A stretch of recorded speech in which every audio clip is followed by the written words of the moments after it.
To be fair to Klay, he notoriously starts seasons cold, right? And then they are running their offense through an 18-year-old power forward. That's not helping anybody. No one's scoring well for the Mavericks. The Mavericks coaching staff, led by Jason Kidd, has experimented with his minutes, sometimes bringing him off the bench to manage his workload and integrate him gradually. This bench role, while potentially strategic, represents a significant departure from his starting status in previous years. Can you imagine telling Klay Thompson, a 5-time All-Star and future Hall of Famer, that he's coming off the bench? That's a massive psychological blow for any player, let alone one with Klay's pedigree and pride. The broader context of Dallas's struggles cannot be ignored. The Mavericks' 2025-26 season has unfolded like a cautionary tale in professional sports, where high expectations collide with unforeseen realities.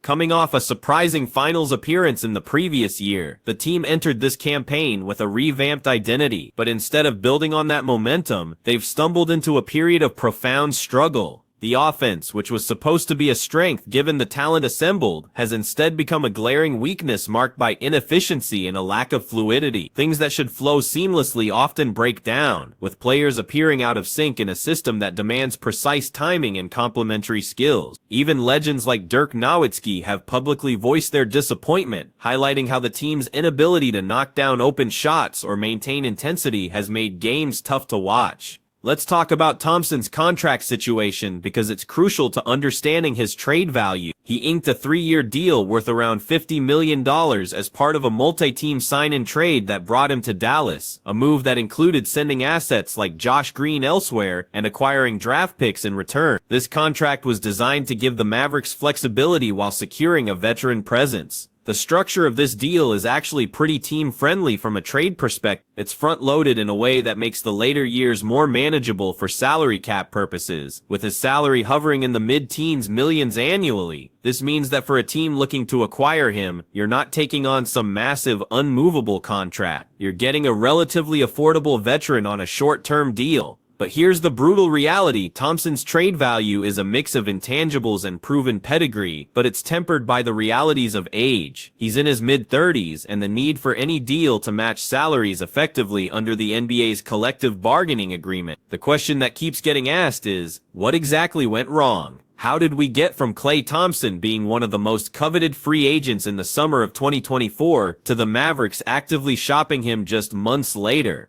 Part of the answer lies in the injuries that have plagued Thompson's career. As a 35-year-old player who has suffered both ACL and Achilles tears, the physical toll on his body cannot be overstated. These aren't minor injuries, these are career-altering, career-threatening injuries that very few players have successfully come back from to maintain elite performance. Like, I know how hard it is to come back from an Achilles tear, and I haven't really been able to. Like, I've literally, I tore my Achilles. I'm 29 years old right now. I tore my Achilles when I was 25. I'm still not right. The athletic decline is real, and it's measurable. Thompson has dealt with injuries and role changes throughout his career, much like many veterans managing their physical mileage. But what we're seeing in Dallas goes beyond normal aging. We're seeing a player who has lost not just a step, but potentially several steps. His lateral quickness on defense, which was never elite but was serviceable, has diminished significantly. His elevation on his jump shot has decreased. His ability to create separation off the dribble, which was always limited, is now almost non-existent. Recently, Thompson was sidelined for a game due to an illness, which added another layer to his adjustment period, forcing the team to rely on younger or more versatile players in his absence. But even when healthy, his impact has been limited. There have been moments of vintage Thompson where his quick release and confidence shine through, but these have been interspersed with stretches of quiet play, including games where his impact felt muted. Now, let's address something that's been circulating on social media because it speaks to Thompson's headspace and focus. There's been footage of him at airports, personal life stuff that I'm not going to get into detail about. But the point is this: when a player is struggling on the court and there are distractions off the court, fair or unfair, people start connecting dots and questioning priorities. Like this, he got benched the other day, and then footage comes out yesterday of him picking picking makeup at the airport. My boo, my boo. The reality of Thompson's situation connects directly back to the Lakers rumors because it creates a perfect storm of circumstances. Dallas is struggling. Thompson is struggling. The Lakers have needs that Thompson could theoretically fill, and there's the California connection that makes it all feel destined to happen. But we need to examine whether this move actually makes sense for Los Angeles, and to do that, we need to understand exactly what the Lakers are dealing with right now. This is the LeBron factor and the Lakers' dilemma. Now we arrive at perhaps the most crucial piece of this entire puzzle, LeBron James and his role in all of this, because make no mistake, if Klay Thompson ends up in a Lakers uniform, it will be in large part due to LeBron's influence, vision, and power within the organization. Let's start with LeBron's current status because it's directly relevant to how the Lakers approach any potential trade. LeBron James remains a central figure in the NBA, not just for his on-court prowess, but for his off-court acumen, blending athletic longevity with business savvy that influences team dynamics and league narratives alike. This season, he's been dealing with sciatica in his lower back, a condition that has kept him out of the lineup since the start of the 2025-26 campaign. Recent updates suggest progress. He's been cleared for contact basketball activities and is slated for re-evaluation in the coming weeks, potentially eyeing a return around mid-November. This timeline is important because it means LeBron is watching from the sidelines as his teammates build momentum, and you better believe he's evaluating what this team needs to compete for a championship when he returns. But LeBron's influence extends far beyond just his playing role. As a de facto architect of the roster, he leverages his agency, Clutch Sports, run by close associate Rich Paul, to advocate for acquisitions that align with his vision of a competitive team. This isn't speculation or conspiracy theory. This is how the NBA works at the highest level. Star players, especially ones of LeBron's caliber and tenure, have significant input into roster construction. Now here's where the Klay Thompson connection becomes absolutely fascinating. Their history dates back to epic finals battles, where James's Cavaliers faced Thompson's Warriors in high-stakes series that defined an era, fostering a mutual admiration amid the competition. These weren't just games, they were battles for basketball supremacy that captured the world's attention. One of the most iconic moments in their rivalry came during the 2016 finals. After Game 4 with the Warriors leading 3-1, Thompson made a now famous quip in a post-game interview. I guess he got his feelings hurt, referring to James's frustration during a heated moment on the court. I don't know how the man feels, but obviously people have feelings and people's feelings get hurt, even if they're called a bad word. I guess his feelings just got hurt. This comment, delivered with Thompson's signature deadpan demeanor, ignited a firestorm as it played into narratives about James's emotional style versus the Warriors' cool confidence. What happened next is the stuff of legend. The Cavaliers mounted a historic comeback from 3-1 down to win the series, marking Cleveland's first championship and one of James's crowning achievements. Oh my goodness! I think the transcript will support that. I'm not going to comment on what Klay said because I know where it can go from this sit-in. It's so hard to take the high road. But here's what's important to understand: that rivalry has evolved. As the finals battles continued in 2017 and 2018, both Warrior victories, the relationship deepened into one of mutual recognition amid the competition. Thompson has publicly praised James as one of the toughest players he's ever guarded, grouping him with elites like Kevin Durant and Kobe Bryant for their all-around prowess. The recruitment angle is what really ties everything together. In the summer of 2024, as Thompson entered free agency after a strained exit from Golden State, James personally reached out to recruit him to the Lakers. Reports describe Thompson as intrigued by the idea of teaming up with James and Anthony Davis, drawn by the chance to chase another ring in his home state. His house is actually 5 or 10 minutes away from the practice facility in Hermosa Beach. So everything was perfect for him to finish his career here. His family's here, his nephew and niece are here. He could see them grow up for the next few years together. They can come to his games. So I thought it was the perfect situation for him to finish his career here. And it sounded like he was leaning that way. And then when we hung up the phone, and then the next thing I knew, he was going to talk to Luka and Kyrie. He's a good friend of Kyrie's, and they convinced him to come to Dallas over here. So the big question becomes, if LeBron wanted Klay in the summer and Klay said no, would LeBron still want him now given how poorly things have gone in Dallas? That's the million-dollar question, and it depends entirely on whether LeBron and the Lakers front office believe Thompson's struggles are situational or permanent.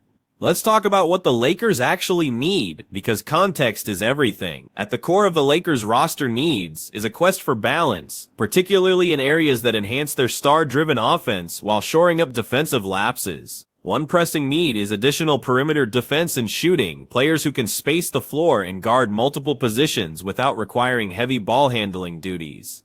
On paper, Thompson checks some of these boxes. He's a career 41% three-point shooter who has hit massive shots in massive moments. He has championship DNA and knows what it takes to win. The theory is that in Los Angeles, away from the heliocentric offense in Dallas, Thompson might rediscover some of his old rhythm, especially with less defensive attention focused on him amid the Lakers' star power. But here's the harsh reality. The Lakers dodged a bullet by not signing him in 2024 when they offered a substantial deal that he declined for Dallas, allowing them to pivot to other priorities without tying up resources in a player who's shown signs of decline. If the Lakers had signed Thompson last summer for the deal they reportedly offered, they'd be stuck with an underperforming player on a multi-year deal right now.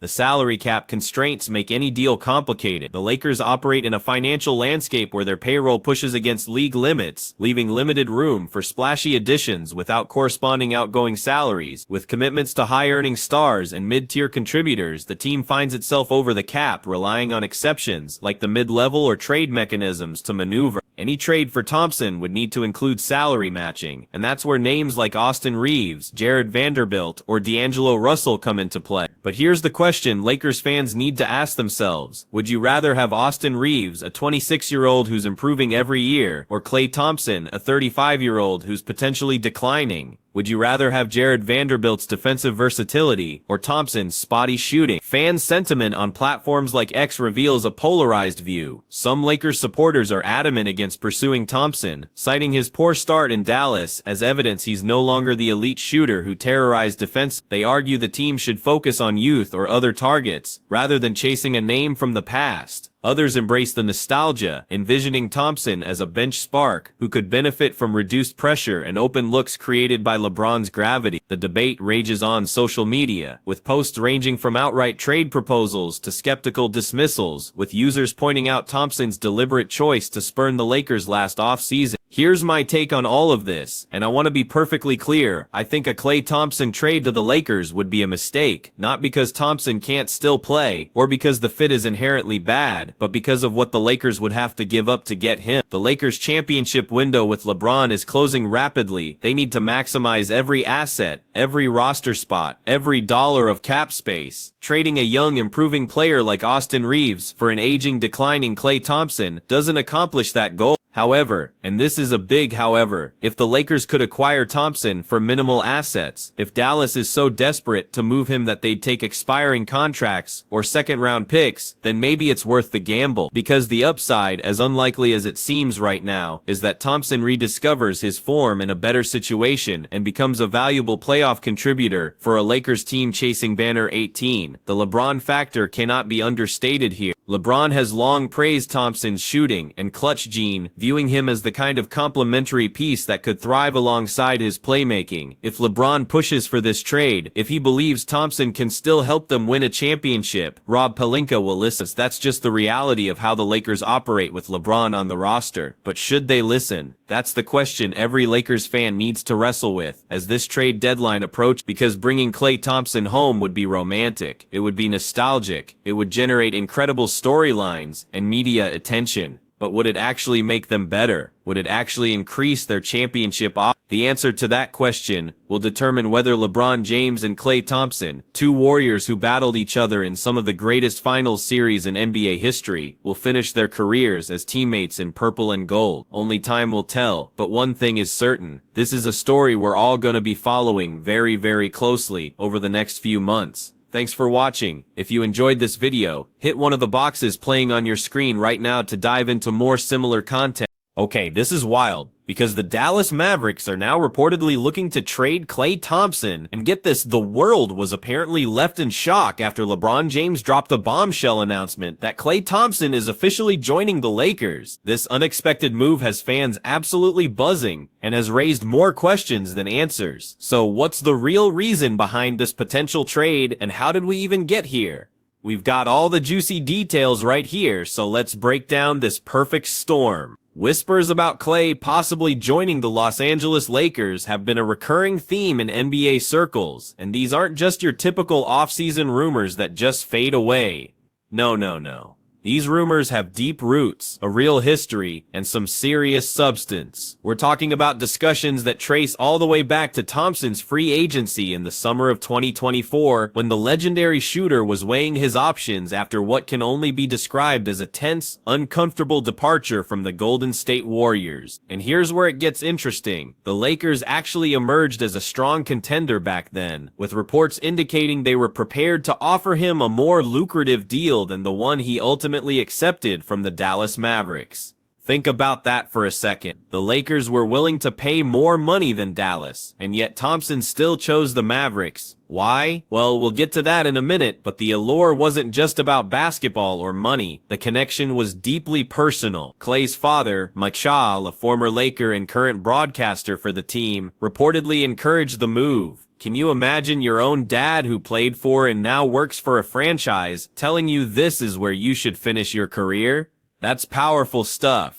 But wait, it gets better. LeBron James himself reached out personally in an effort to recruit him. LeBron James, the man who battled against Thompson in 4 consecutive NBA Finals, who went toe-to-toe with the Warriors dynasty, personally picked up the phone and said, "Hey Klay, come play with me in LA." That's not just any recruitment pitch. That's a testament to how much LeBron respects Thompson's game and sees the value he could bring to the Lakers. However, Thompson opted for Dallas, drawn by the opportunity to chase another championship alongside Luka Doncic and Kyrie Irving, as well as the financial perks of playing in a no-state income tax environment. This choice left Lakers fans absolutely devastated, especially given Klay's California roots and what would have been the poetic symmetry of him suiting up in purple and gold. I mean, the man's boat is docked in Marina del Rey. His house is literally 5 to 10 minutes away from the Lakers' practice facility in Hermosa Beach.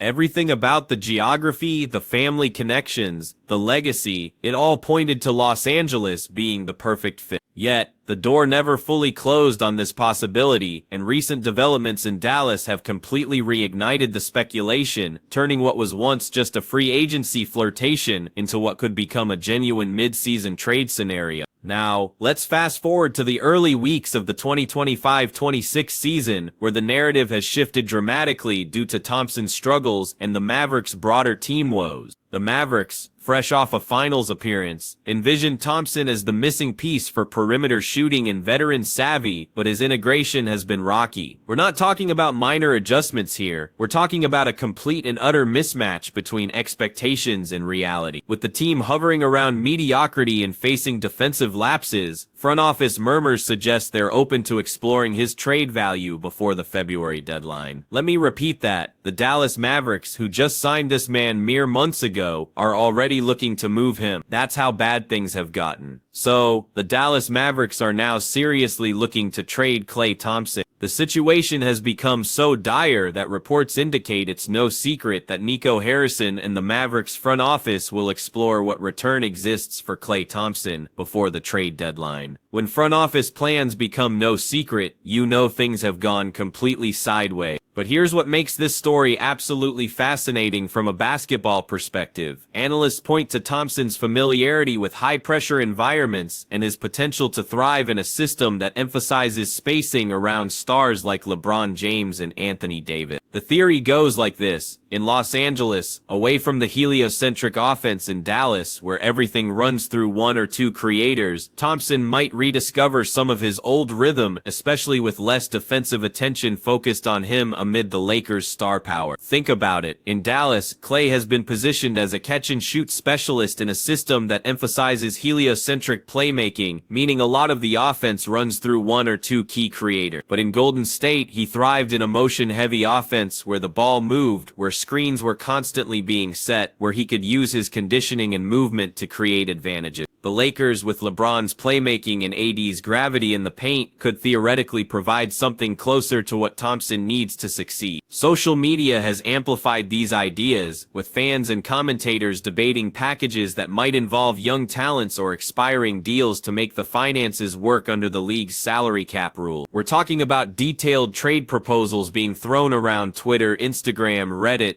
everywhere. Fans have become armchair GMs, and honestly, some of their ideas aren't half bad. One of the more intriguing angles in these rumors involves the potential for a multiplayer swap that addresses needs on both sides. Discussions often pair Thompson with another Maverick like Daniel Gafford, whose rim protection could bolster the Lakers' frontcourt depth in exchange for assets such as Austin Reeves, Jared Vanderbilt, or even D'Angelo Russell. Now Reeves, a fan favorite in Los Angeles for his grit and playmaking, represents a younger, more athletic option that could inject energy into Dallas's lineup, while Vanderbilt's defensive versatility might appeal to a Mavericks team desperately looking to shore up weaknesses. These proposals aren't without controversy, though. Critics argue that Thompson's current form doesn't justify giving up promising youth, labeling him as beyond washed, and questioning whether his addition would truly elevate a Lakers squad already dealing with injury concerns and inconsistent rotations. But here's the counter-argument that the proponents make, and it's not without merit. Thompson's contract isn't overly burdensome, and if he rebounds in a familiar West Coast setting, he could provide the spacing the Lakers crave, especially in playoff scenarios where his championship pedigree shines. We're talking about a 4-time champion here, a player who has hit some of the biggest shots in NBA history, someone who knows what it takes to win when the lights are brightest. The question becomes, is the Klay Thompson we're seeing in Dallas the real Klay Thompson at this stage of his career, or is he simply in the wrong situation, playing the wrong role in the wrong system? Because if it's the latter, then the Lakers might actually be getting a steal. But if it's the former, if this is simply who Klay is now at 35 years old after devastating injuries to both his ACL and Achilles, then the Lakers would be making a massive mistake trading away young talent for a player whose best days are clearly behind him. This is where we need to pump the brakes and really examine what's happening in Dallas, because the context matters tremendously. This is the Dallas disaster, and it's key to understanding Thompson's struggles. Alright, so we've established the historical context and the rumors swirling around. Now we need to address the elephant in the room, Klay Thompson's actual performance with the Dallas Mavericks. Because if we're being honest here, it has been nothing short of catastrophic, and I don't use that word lightly. Let me paint you a picture of just how bad things have got. Thompson's integration into the Mavericks system has been rocky, with the team hovering around mediocrity and facing defensive lapses. But that's putting it mildly. We're not just talking about a slow start or an adjustment period. We're talking about historically bad basketball. And I mean, look, he averaged 20 points per game coming back off an ACL and Achilles tear, and he won a title. From a performance standpoint, Klay's time with the Mavericks this season has been a tale of adjustment and inconsistency. He's shooting around 27% from the field. 27%. This is a player who built his entire legacy on being one of the most efficient, reliable shooters in NBA history. A player who once scored 37 points in a single quarter. A player who hit 14 three-pointers in a game. And now he's averaging 8 points per game on 34% from the field. And this is a guy that got, the Warriors didn't want to keep him, so he got pissed off. But here's where we need to be fair and provide context, because basketball is never as simple as just looking at shooting percentage. To be fair to Klay, he notoriously starts seasons cold, and they are running their offense through an 18-year-old power forward, which isn't helping anybody. No one's scoring well for the Mavericks. The entire Dallas offensive system is struggling. This isn't just a Klay Thompson problem, it's a Dallas Mavericks problem. To be fair,